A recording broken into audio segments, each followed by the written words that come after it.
La n'est qu'injustice. À sa simple évocation, la plupart des humains se révoltent, même s'ils finissent toujours par se soumettre.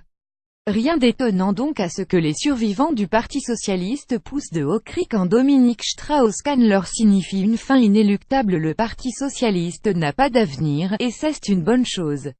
Il est temps qu'ils disparaissent, et Quoun et Force, avec peut-être une partie des mêmes membres, apparaissent, à lâcher le disgracié de Solferino, en aparté du World Economic Forum de Marrakech, et de poursuivre ce parti qui est le mien et je le dis avec tristesse mais c'est comme ça, n'a pas su accompagner la mondialisation, se transformer quand le monde se transformait.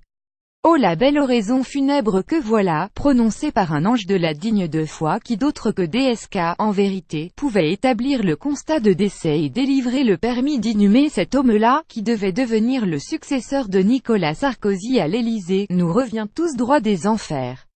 Là, il connaît. Il lui a échappé à plusieurs reprises. Sa vie n'est qu'une course effrénée pour la conjurer depuis le tremblement de terre d'Agadir qui faillit l'emporter alors qu'il était encore un enfant, jusqu'à sa sortie menottée d'un commissariat de Harlem, où le directeur général du FMI a connu une mise à sociale en Mondovision, le 16 mai 2011. Les malheurs électoraux et financiers du vieux parti de Léon Blum ne sauraient l'impressionner. Doux timbre de voix tranquille, débit placide pour dire l'irréparable.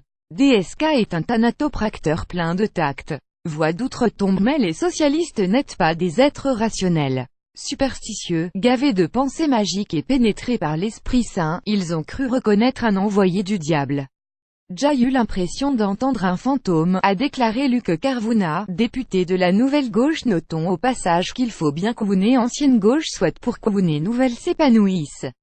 Et de se raccrocher au monde des vivants. Quand je fais le tour de France à la rencontre des militants, je n'ai pas l'impression de voir des vivants.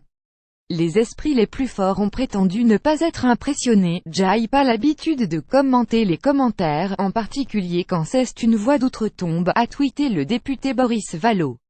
Traduisez vos gueules, les spectres plus compréhensifs, Olivier Faure, dont il se dit qu'il pourrait être le prochain premier secrétaire de la gauche au purgatoire, a tenté de renvoyer le vivant du bon côté du Styx aujourd'hui, le voir éteindre la lumière en partant parce qu'il n'est plus lui-même dirigeant de ce parti. Ça a quelque chose de très triste, parce que c'est une intelligence, un talent, et qu'il est aujourd'hui dans une forme de nihilisme qui est difficilement compréhensible.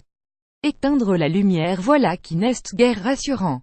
Pourtant l'infirmière en chef Ségolène Royal veut garder l'espoir. Je n'aime pas les phrases assassines et définitives. Le PS n'est pas en bonne santé, a-t-elle euphémisé. Devant tant d'hypocrisie, on comprend l'inquiétude des familles.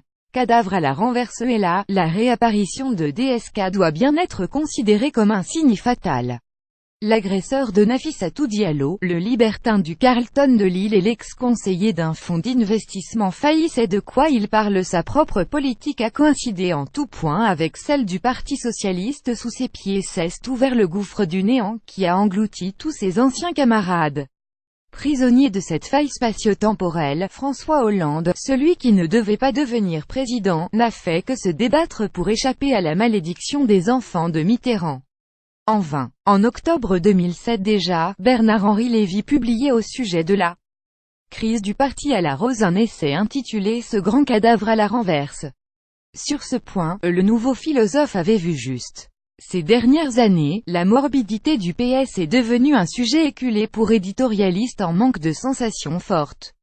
Mais pour que s'évanouisse vraiment un fantôme, il fallait sans doute qu'un autre fantôme prononce un arrêt de le message de DSK à cet effet. Après l'avoir délivré, il a fait vœu de se taire à tout jamais. Motif: je ne vais pas donner gratuitement des conseils que je fais payer à d'autres. Encore un pacte diabolique. Sylvain Courage.